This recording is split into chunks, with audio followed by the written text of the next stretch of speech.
Welcome to Update Your Migrated Courses in Canvas. In this portion, we will discuss blogs, glossaries, journals, and wikis. If you're someone who used blogs, glossaries, journals, or wikis in your course, you will need to think about how you want to replicate this experience in Canvas, as there is no direct correlating assignment. There are many options in which you can replicate these items. For example, for a wiki, you can have a page within your Canvas course that the students have access to edit. You could also use a collaborative cloud document.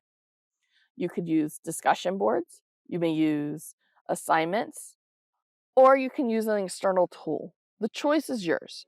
You're going to have to decide what will work best for your workflow and your students. Thank you for watching. For more information, please visit clt.odu.edu.